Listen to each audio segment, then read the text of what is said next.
বাংলাদেশের রাজনৈতিক ইতিহাসে এক দীর্ঘ ও ঘটনাবহুল অধ্যায়ের নাম বেগম খালেদা জিয়া। তার চিরবিদায়ে দলমত নির্বিশেষে শোক প্রকাশ করেছেন নানা শ্রেণী পেশার মানুষ।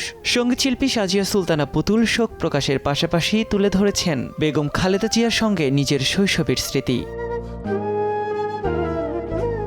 2003 সালে নতুন কুড়ি প্রতিযোগিতায় দেশাত্মবোধক গানে প্রথম স্থান অর্জন করেছিলেন পুতুল। পরের বছর অর্থাৎ 2004 সালে তৎকালীন প্রধানমন্ত্রী বেগম খালেদা জিয়ার হাত থেকে বিজয়ী ট্রফি নেন তিনি।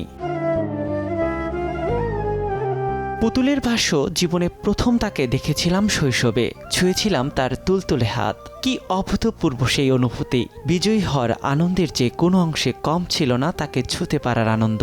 পুরস্কার নিতে নিতে তাকিয়েছিলাম তার চোখ দুটোতে। মনে হয়েছিল এক মোমের মানবী আমার সামনে দাঁড়িয়ে হাসছেন। ধূসর চুল আর শুভ্র শাড়িতে মনে হয়েছিল রাষ্ট্রপ্রধান হতে হলে বোধহয় এতটাই আভিজাত্য নিজের ভেতর ধারণ করতে হয়। পরবর্তী সময়ে পেশাদার শিল্পী হিসেবে প্রতিষ্ঠিত হওয়ার পরও বেগম খালেদা জিয়ার সামনে সঙ্গীত পরিবেশনের সুযোগ পান পুতুল।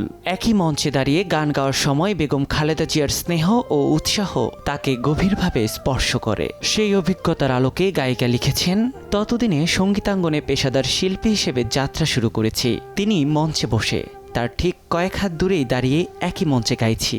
পরিবেশনা শেষে সেদিন তিনি আমাকে আদর করেছিলেন। বুঝেছিলাম তিনি একজন সংস্কৃতিপ্রেমী প্রধানমন্ত্রী।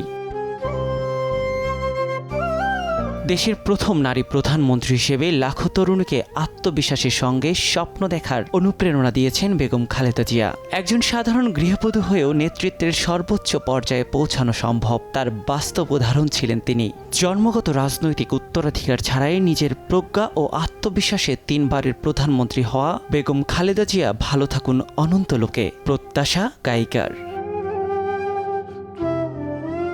নিয়াত শুভ, সময় সংবাদ, ঢাকা।